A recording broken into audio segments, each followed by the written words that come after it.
Am I the jerk for telling a well-meaning rich coworker she's a snob after criticizing my parenting? I am a 23-year-old man working as a project coordinator. It is not the Ritz, but it pays the bills and keeps me out of trouble. Things at home are challenging as I have to help out a fair bit with my nephew, Gene, who is 2 years old. My younger brother, Lennon, who is 18 years old, is his father, but he is more of a part-time dad. He spends half the time trying to get modeling gigs. We both had a rough start, living on a council estate with a father too busy drinking, and our mother working all hours to pay the rent after he left when Lennon was 10.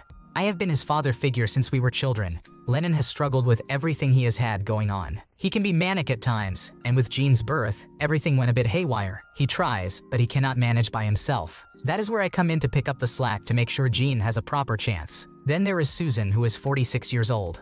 She is one of those middle-class Southerners who has never had to worry about the price of a pint of milk, let alone rent. Her biggest worry is whether the au pair has taken the dog for a walk. She is in HR, and she is the sort who will give you a smile that does not quite reach her eyes. The other day, I was talking to one of the lads about how Lennon had to travel down south to get some photos done for his portfolio, and how I have practically become Gene's full-time dad. Susan was sitting nearby, and she decided to speak up. She said, "Darling, do not you think you are doing Lennon a disservice by stepping in all the time? He needs to take responsibility for his own actions, and you are just enabling him by always being there to pick up the slack." I tried to ignore it, but she just would not stop. She continued, "Sometimes people need to hit rock bottom before they learn. You are preventing him from growing up." Then she hit me with the classic line, "This is what happens when kids have kids. It is not your job to clean up his mess." I am not about to let Gene suffer just because Susan thinks Lennon needs a wake-up call. I am doing what I can because Gene deserves better, and Lennon has enough on his plate without Susan's condescending advice. However, I do see that maybe she is trying to be helpful. I told her straight, "Maybe you should keep your snobby advice to yourself. You have not a clue what it is like up here. I am not letting Gene suffer just because you think Lennon needs some sort of tough love." She looked stunned and muttered about making your own bed before huffing off. A few of the lads reckon I might have gone too far, but I reckon she needed to hear it. Maybe her advice works in her posh little world, but not here. We do not have the luxury of letting people learn their lesson when there is a child involved.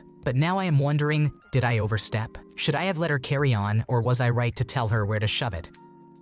You did nothing to deserve criticism. She shouldn't be giving you advice at work, and it's fine to tell her to mind her own business. That said, Lennon running off looking for modeling jobs instead of getting a practical, stable job and being a full-time parent is a problem. If OP stands his ground, his brother might agree to stay home and get a job, which will benefit the child in the long term. It has nothing to do with class, but the situation indeed seems broken. Am I the jerk for writing about my maternal grandma as the living woman I admired the most, and not my stepmom? Sorry if this gets rambly. My mom died 10 years ago when I was 6 years old. My parents were separated for 2 or maybe 3 years, and in the final stages of their divorce. So I knew they weren't getting back together, and I knew my dad had a girlfriend at the time. I met her a year later. They had been together for 2 years already, but Dad delayed us meeting because of my mom dying, and I didn't want to meet her. I was really against meeting my stepmom for a while. I told Dad I didn't want to replace my mom. He was really desperate for us to meet and get along, so he pushed it. This backfired because I basically retreated into myself, and I didn't say a word to her the first time we met. I also cried so hard when my emotions burst out after an hour of her trying to talk to me. Dad had to call my maternal grandma for help,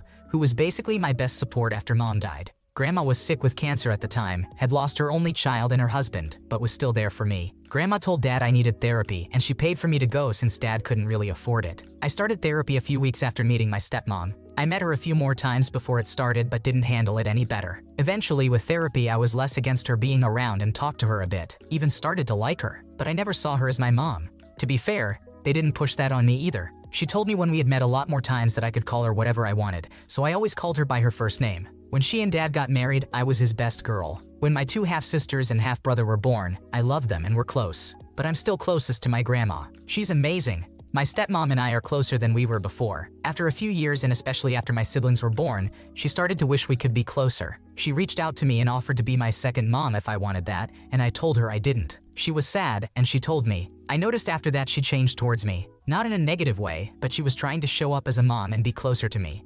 A few times Dad told me I had to go along with her so it wouldn't hurt her as badly.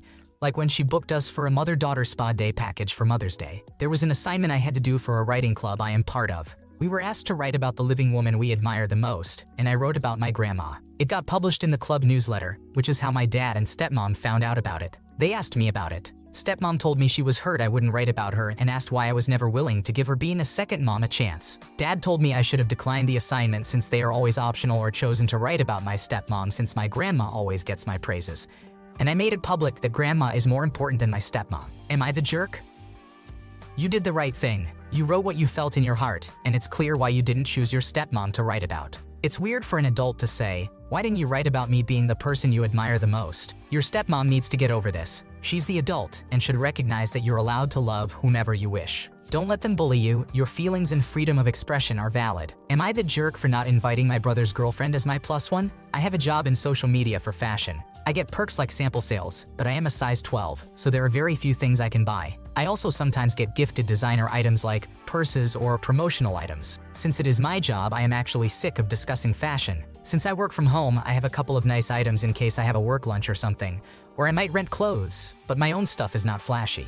My boyfriend's new girlfriend, Anna, is one of those people who thinks that if you post LV on something, it makes it couture. She has this insane idea that because she sees my Instagram, where I rent clothes for events, I have money and can invite her to these events and sample sales. There was a sample sale, and my mother asked me about it. I told her I was not planning on going, but I would have her go as my plus one if she wanted. However, my mother said the date and time did not work for her. My mother is classy and had a job in advertising. She knows how to act. My brother's girlfriend is not one of those people I would want around my peers because many of them would be there. I barely tolerate her, and I told her that this is a work event for me, so I take my mother because she has worked in the industry. Anna thinks that the Kardashians and similar figures represent high fashion, or that putting logos on a bag is classy. This is not the event for her. Even on sale, these are not clothes I could afford or fit into, and my mother and I go for the cheaper accessories and maybe mingle for job security. With layoffs in marketing and advertising, everyone is on edge. I told Anna maybe another time and explained that this event is not open to everyone. My mother saw what was going on and said she already has an in on this sample sale,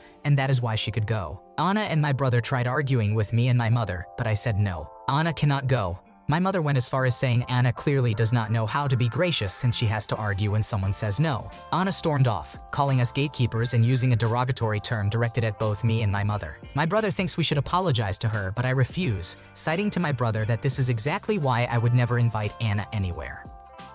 Anna is acting like an immature brat and should learn that no means no instead of storming away when she doesn't get her way. Your brother needs to stop allowing her to behave this way towards his family. There are good reasons you don't want Anna there, and your brother doesn't know better than you. Stand your ground. You are not in the wrong. Am I the jerk for not moving treadmills at the gym so two friends could run next to each other? I am training for a marathon, and I was doing intervals on a treadmill at the gym in my apartment the other day. My apartment gym is small with only 3 treadmills, but it works for what I need since I basically only use it if the weather prohibits me from running outside.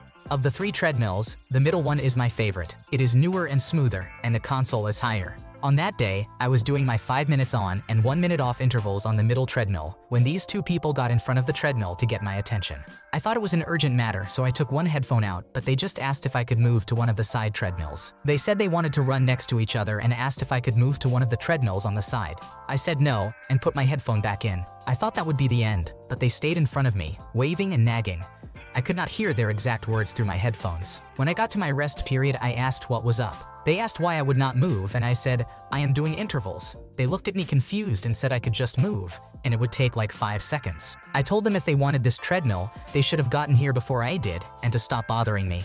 I did not have the necessary breath to explain this, but since I was doing very strict interval training that was programmed, I could not interrupt it. Also, it would just throw off my vibe.